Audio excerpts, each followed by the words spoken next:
জিলহজের 10 রাত্রি 10 লাইলাতুল কদরের সমান। কত? 10 10 8300 বৎসরের সমান। আর কেমনে বুঝাবো আপনাকে যে ভালোবাসার পুরা পাত্র দিয়া দিছেন আপনাকে? বিদায় আমি কথা গুছায় নিয়ে আসতেছি। মনে গাঁথতে হবে যে আমার পরিচয় দুনিয়াতে যত কিছুই থাকুক না কেন, ইনদাল্লাহ আমার পরিচয় দুটাই, ইসলামই একমাত্র আমার পরিচয়। এই জন্য কোরআন বলছে ওমাইয়াবতাগি গায়রাল ইসলামে দীনা, ইসলাম ছাড়া যত পরিচয় তুমি ধারণ করো সব আমরা রিজেক্ট করে দিব, জুতার মাথায় রেখা উড়াইয়া দিব। আমাদের কাছে কোনো মূল্য নাই, আমাদের কাছে একমাত্র ইসলামের মূল্য। আমাদের মেইন পরিচয় হলো ইসলাম। আজকে মুসলমান পরিচয় ছেড়া দিছে, সাথে সাথে ইউনিফর্মও ছেড়া দিছে। পরিচয় ছেড়া দিছে, আবার কি কি ইউনিফর্মও পরে নাই, আবার আইডি কার্ডও সাথে আনে নাই। এখন মার খাওয়াটা স্বাভাবিক। কি মুখ দিয়া বললেই হইব আমি পুলিশের লোক? হইব? বললেই হবে আমি প্রশাসনের লোক? না আছে ইউনিফর্ম, না আছে, মনে হয় উনি বুঝেই নাই, বুঝছেন? না আছে আইডি কার্ড, না আছে কি ইউনিফর্ম। মানুষ হিসাবে আসতে পারা এটা আল্লাহর একান্ত দয়া, একান্ত মায়া, একান্ত মমতা, একান্ত স্নেহ, একান্ত ভালোবাসা। এই জন্যই আপনি আর আমি মানুষ হিসাবে আসতে পারছি। এখন বলতে পারি আমি সৃষ্টির সেরা। কোরআনে হাত দিয়ে বললেও গুনাহ হবে না, কসম খাইলেও কোনো অসুবিধা হবে না। ছোট একটা কাহিনী মনে পড়ল, সত্য কাহিনী বিদায় বলতেছি যাতে বুঝে আসে। আবু হানিফা রহমতুল্লাহ আলাইহির জমানায় একজন স্ত্রীকে বলছিল, তুমি যদি চাঁদের চেয়ে সুন্দরী না হও তাহলে তালাক। চাঁদের চেয়ে সুন্দরী যদি না হও তাহলে কি তালাক। মহিলা পরেশান হয়ে গেছে। খুঁজতে খুঁজতে আবু হানিফা রহমতুল্লাহ আলাইকে জিজ্ঞাসা করছে, বলছে তালাক হয় নাই। সে তো ভাবছিল হয়ে গেছে, আমি কি চাঁদের চেয়ে সুন্দরী হতে পারবো? চাঁদ তো চাঁদই, ঠিক না? জ্যোৎস্না তো জ্যোৎস্নাই, ঠিক না? আবার বহুত মহিলার নামও জ্যোৎস্না আছে, ওটা মনে করেন না, চাঁদের জ্যোৎস্না। চাঁদের আলো তো চাঁদের আলোই, ঠিক না? আওয়াজ না, আওয়াজ না, বিলকুল মনোযোগ দিয়ে শুনতে হবে, হট্টগোল না, তাইলে কিন্তু আগেই বলছি কথা দিলে গাঁথবে। তো যেটা বুঝাইতেছিলাম, যখন আবু হানিফা রহমতুল্লাহ আলাইকে বলছেন, বলছে তালাক হয় নাই। বলছে কেন? বলছে তুই চাঁদের চেয়ে কেন, সমগ্র সৃষ্টির চেয়েও তুই সুন্দরী। তো আল্লাহ বলতেছে, ঠিক না? ওয়ালাকাদ কাররামনা বানি আদম।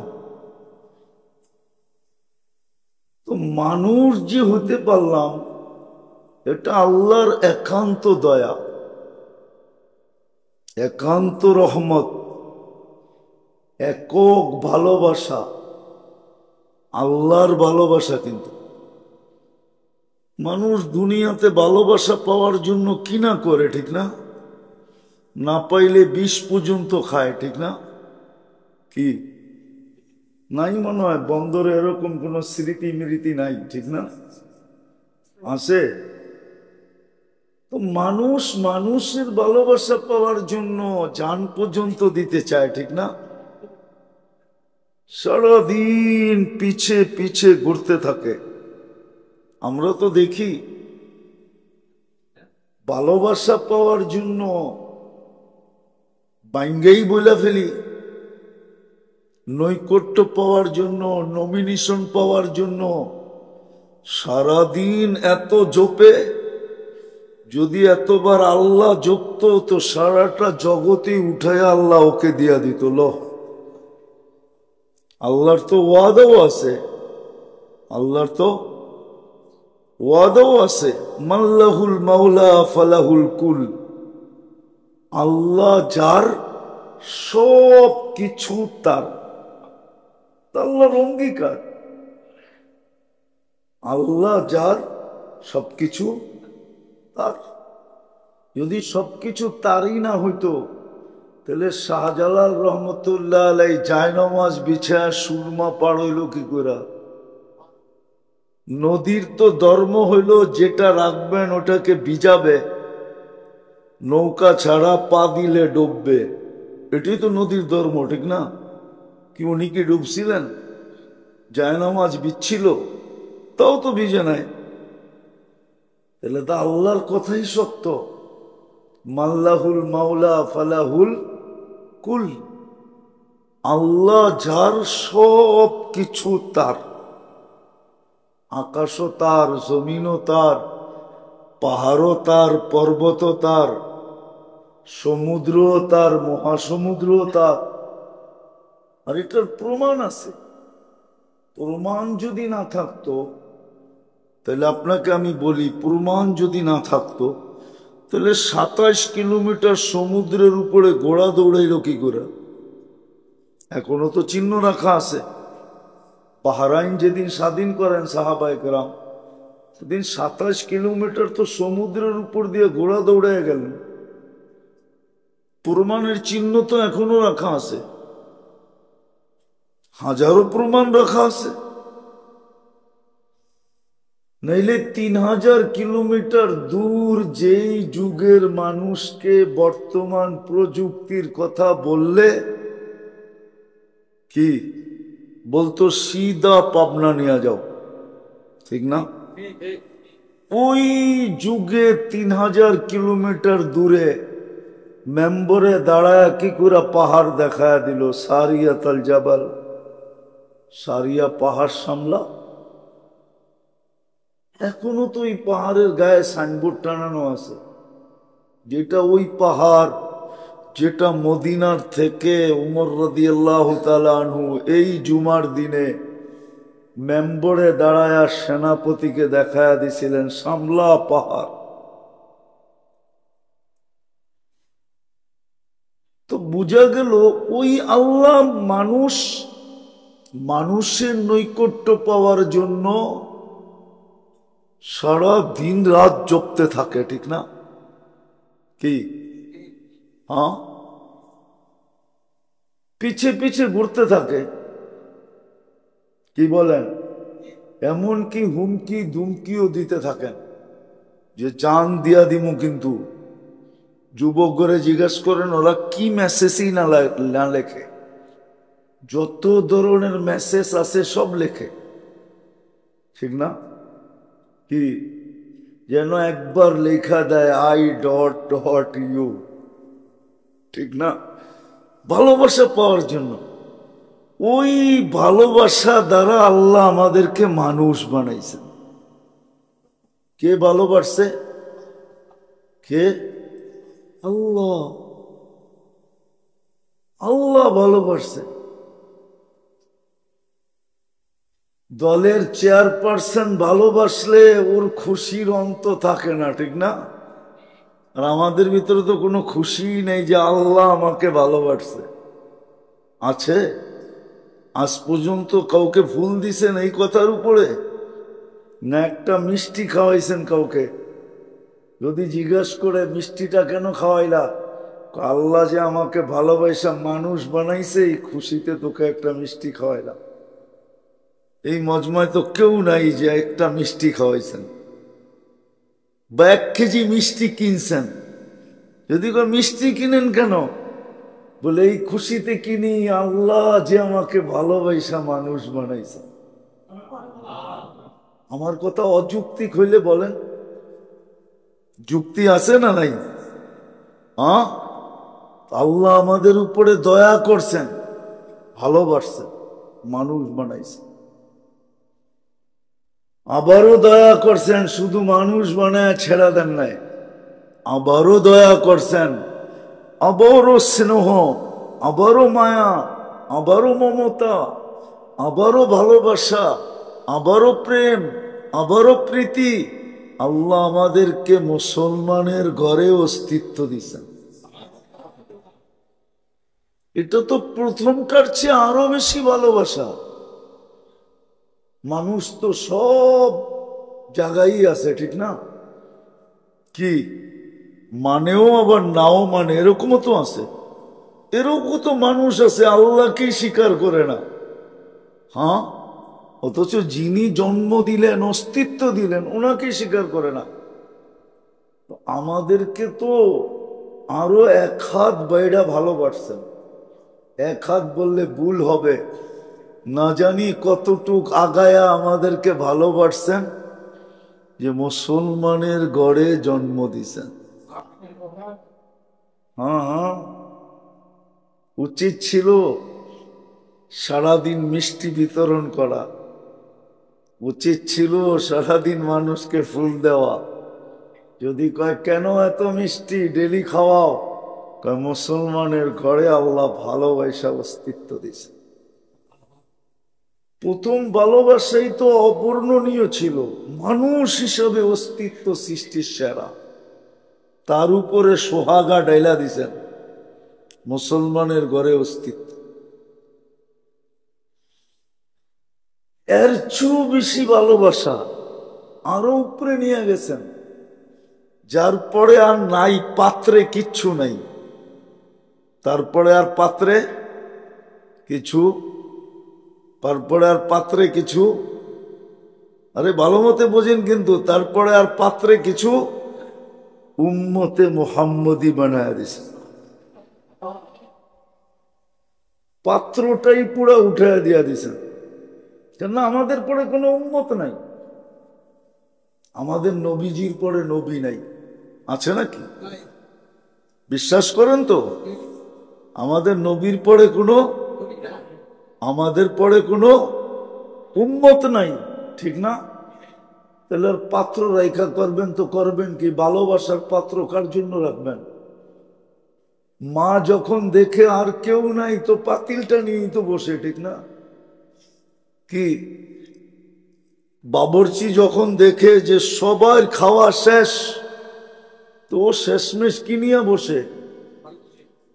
পাতিলটা নিয়েই তো বসে। আমাদের পরে তো কেউ নাই, কোনো সৃষ্টিই নাই, আমরাই শেষ। তো ভালোবাসারটা কার জন্য রাখবেন? কার জন্য? ধর্মিয়া কার জন্য আর রাখবেন? পুরাটাই আমাদেরকে দিয়া দিছে। বোঝা গেল যার পরে আর ভালোবাসার কিছু, পুরাটাই দেয়া দিছে। আসলে তো আমরা জানি না, শিখি না, পড়ি না, অ্যানালাইসিস করি না। করলে আমার কথায় হায় হায় হায়, যেটা বুঝাইতেছিলাম তাহলে বুঝে আসতো, তাহলে আমার সমাজের চিত্র এরকম হতো না। যুবকের অবস্থা এরকম না, নারীর অবস্থা এরকম না, পুরুষের অবস্থা এরকম না, সবার অবস্থা চেঞ্জ হতো। দেখেন না, সামান্য ওয়ার্ডের নেতা বাপ কি রকম, রাগ হয় না, বোঝানোর জন্য বলতেছি। সামান্য ওয়ার্ডের নেতা, ঠিক না, বাপ কি রকম। তো আপনাকে তো সমগ্র ভালোবাসা পুরা ঢাইলা দিয়া দিল, তাহলে আপনার ভাব কিরকম হওয়া উচিত ছিল? কি ছিল না ছিল না? হ্যাঁ, উচিত ছিল না ছিল না? কিন্তু আপনার আমার ভিতরে তো কোনো ভাবই নেই। আমি অহংকার বলতেছি না, অহংকার অন্য জিনিস, ভাব অন্য জিনিস, ঠিক না? ভাব, গ্রাফিটি অন্য জিনিস, ঠিক না? অহংকার অন্য জিনিস। আমি যে উম্মতে মুহাম্মদী, এটার একটা ভাব থাকা উচিত ছিল আমার ভিতরে। আমি যে মুসলমান, আমার ভিতরে একটা ভাব থাকা উচিত ছিল। যেমন আমি মানুষ হিসাবে সব প্রাণীকে প্রাণী বলি, ঠিক না? আবার মাঝে মাঝে জিদ উঠলে জানোয়ারও বলি, ঠিক না? কিন্তু নিজেকে কি বলি? বরং মানুষ মানুষকে জানোয়ার বললে আরো খেপা যায়, ঠিক না? জানোয়ার অর্থ বোঝেন? জানওয়ার মানে জীবনওয়ালা। তো আপনার তো জীবনওয়ালাই, ঠিক না? আপনার জীবন আছে না? না নাই? কিন্তু তারপরে তো আপনি বললে চেতা যান, ঠিক না? কেন চেতেন? আপনি জানেন আমি সৃষ্টির সেরা, আমাকে কেন তুই জানোয়ার বলিস, ঠিক না? এই জন্যই তো খেপা যাই, ঠিক না? কেননা মানুষ হিসাবে আমার একটা গৌরব আছে, ঠিক না? বলেন মুসলমান হিসাবে আপনার কাছে কোন গৌরবটা আছে? উম্মতে মুহাম্মদী হিসাবে কোন গৌরবটা আমাদের কাছে আছে? আমি একটু পিছের থেকে নিয়ে যাইতেছি একটা জিনিস বোঝানোর জন্য। মুসলমান হিসাবে আমার কাছে কি গৌরব আছে? কোনো গৌরবই তো আমাদের কাছে নাই। কিন্তু উচিত ছিল আমি যে মুসলিম, এই গৌরবটা আমার কাছে থাকা উচিত ছিল। আমি মুসলিম, আমি মুসলিম। বলবেন এটা কি বৈধ? হ্যাঁ বৈধ, কোনো বৈধ না। যদি বৈধ না হইতো তাহলে খালিদ ইবনে ওয়ালিদ রাদিয়াল্লাহু তাআলা আনহুর এতগুলা চিঠি ইতিহাসের পাতায় কেন পাওয়া যেত? উনি এক এক কাফের বাদশার কাছে যে চিঠি লিখছেন, চিঠি পড়েই ও কাইপা গেছে। চিঠি পড়েই অর্ধেক কাইপ, কি অর্ধেক কি কাইত হয়ে গেছে। আর বাকিটা তো যাওয়ার পরে করছেন, বাকিটা যাওয়ার পরে করছেন।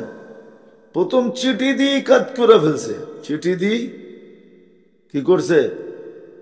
কাজ করে ফেলছে, চিঠি দিয়ে কাজ করে ফেলছে।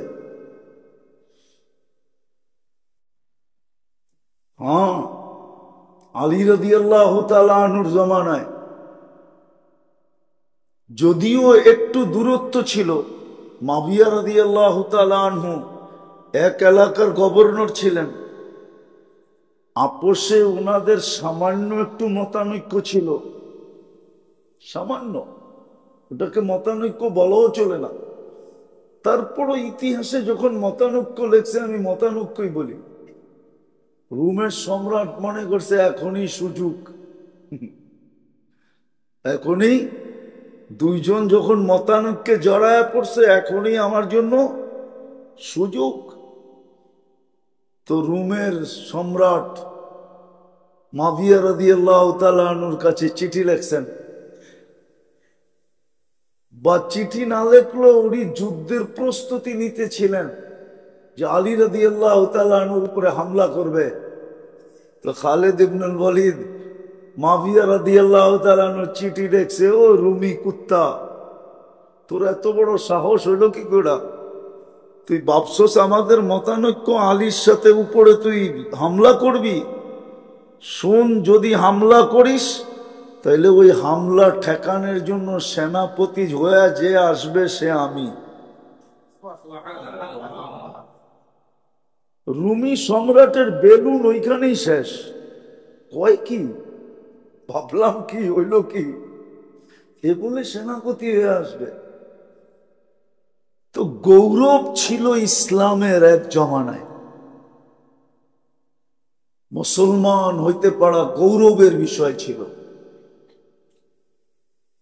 আজকে গৌরব নাই। উম্মতে মুহাম্মদী হইতে পারা তো আরো গৌরবের বিষয় ছিল, 100 কোটি গুণ বেশি গৌরবের বিষয় ছিল। হ্যাঁ, আর গৌরবের বিষয় যদি না হইতো তাইলে রব্বা মুহাম্মদ বলে ফেরেশতা কি করে নামাইতো? রব্বে মুহাম্মদ বলে ফেরেশতা নামায় নিত সাহাবায়ে কেরাম, কিতাবে আছে। রব্বে মুহাম্মদ বলে বৃষ্টি নামায় নিত, ও মুহাম্মদের রব বৃষ্টি দেন, বৃষ্টি চলে আসতো। যা প্রয়োজন হইতো ওটা মিটায় নিত। আরো গৌরবের বিষয় ছিল। কিন্তু দয়া যতই করুক না কেন, বাংলা একটা প্রবাদ বাক্য আছে, রাগ হয়ে যাবেন, সবার কপালে বলে সবকিছু শোভা পায় না। সবাই বলে সবকিছু পাইয়া রাখতে পারে না। ছোটবেলা শুনতাম ব্যাঙের মুখেও বলে মানিক হইতো, ঠিক না? কিন্তু আজ পর্যন্ত কোনো ব্যাঙ মানিক ধরে রাখতে পারে নাই। ছোটবেলা শুনছেন? মনে ওনারা শুনে নাই, শুনছেন? হ্যাঁ, ব্যাঙের মুখেও কি হয়? মানিক, বুঝেন? কিন্তু কোন ব্যাঙ আজ পর্যন্ত ওটাকে ধরে রাখতে পারে নাই। ওই মানিক মানুষের হাতেই চলে গেছে, ঠিক না? কি কি বলেন? হ্যাঁ, সত্য তো। হ্যাঁ, আরেকটা উদাহরণ দিলে বুঝবেন। কত জনই তো এই দুনিয়ায় এই পর্যন্ত গচ্ছিত করলো, গচ্ছিত ধন বানাইলো, ঠিক না? কিন্তু কয়জন বুক করে গেল দেখান আমাকে, এটা তো বুঝবেন। হ্যাঁ, কি বুক করে যেতে পারছে? হ্যাঁ, তাহলে আমাদের দশও মনে হয় এরকমই। মুসলমান তো হইলাম, গৌরব নাই। এর উপরে বিলকুল হাই লেভেলে উম্মতে মুহাম্মদী হইলাম, কিন্তু গৌরব বোধ করি না, ধরে রাখতে পারলাম না।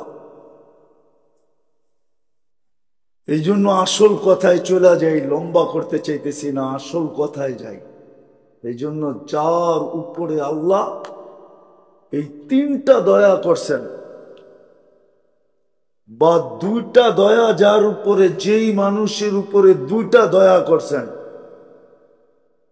2টা স্নেহ মায়া দেখাইছেন, মমতা দেখাইছেন, স্নেহ দেখাইছেন, প্রীতি দেখাইছেন, ভালোবাসা দেখাইছেন, মহব্বত দেখাইছেন, গাইথা রাখেন দিলের ভিতরে। আপনার পরিচয় এই 2টা দ্বারাই।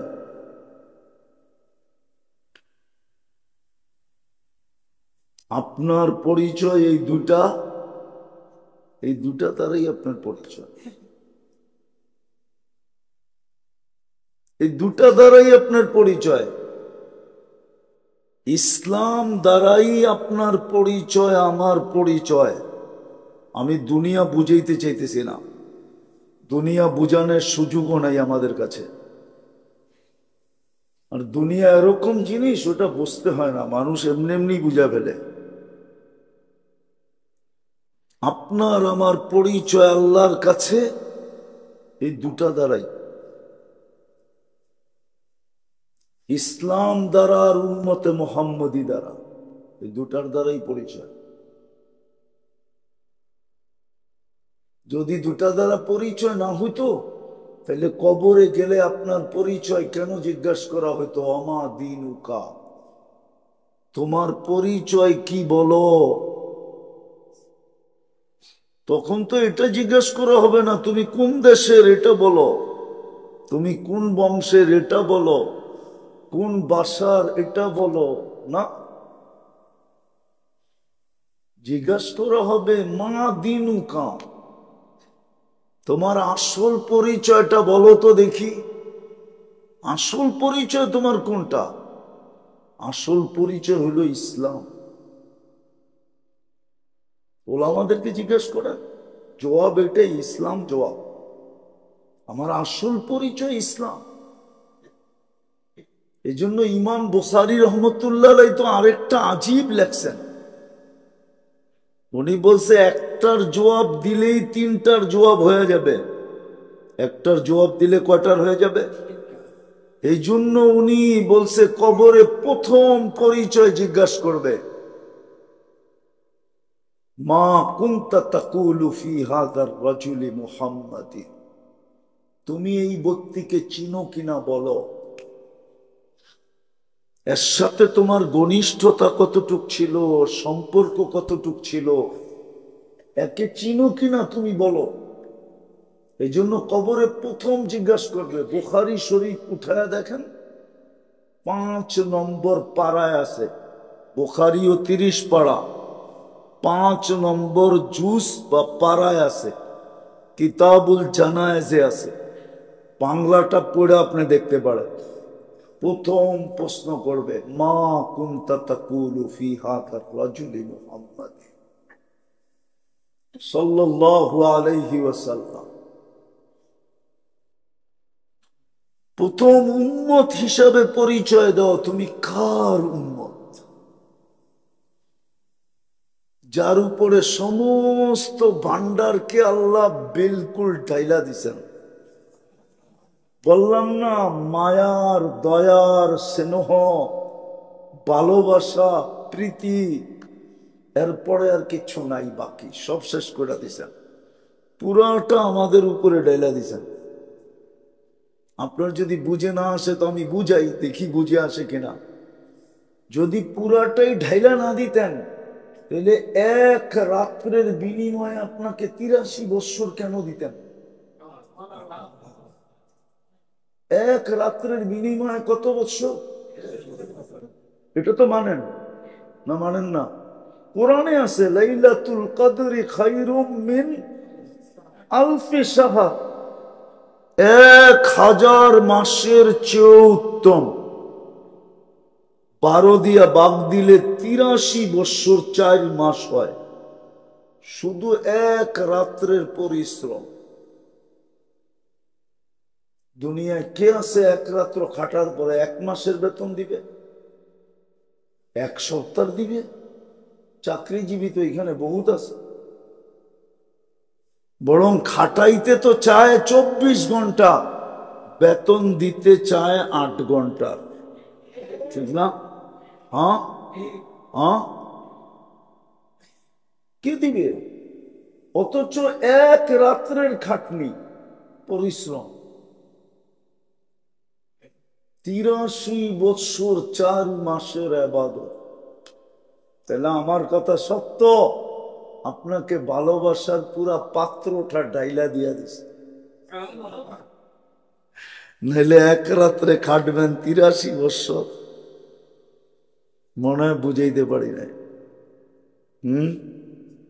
একটু ভাবেন না, এটারে একটু কাজে লাগান। আজকে একটু কাজে লাগাইলে 60-70 বৎসরের ইবাদতের সওয়াব এই বৈঠকে পাওয়া যাবে। এটাও ঘোষণা আছে, লা তাফাক্কুরু সাআ খায়রুম মিন ইবাদাতি 60 আও 70 সানা। সামান্য সময়ের ভাবনা তোমাকে 60-70 বৎসর ইবাদত পাওয়ায় দিবে। সামান্য সময়ের ভাবনা, কেমন ভালোবাসা, পুরা পাত্র আপনাকে উঠায় দিয়া দিছে। ল, কত লোভী লোক, লইতে লইতে নিতে নিতে নিতে তুই ক্লান্ত হয়ে যাবি, আমরা ক্লান্ত হব না।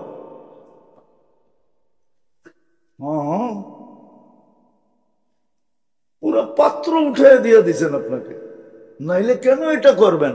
সামান্য সময়ের চিন্তা, 60-70 বৎসরের ইবাদত।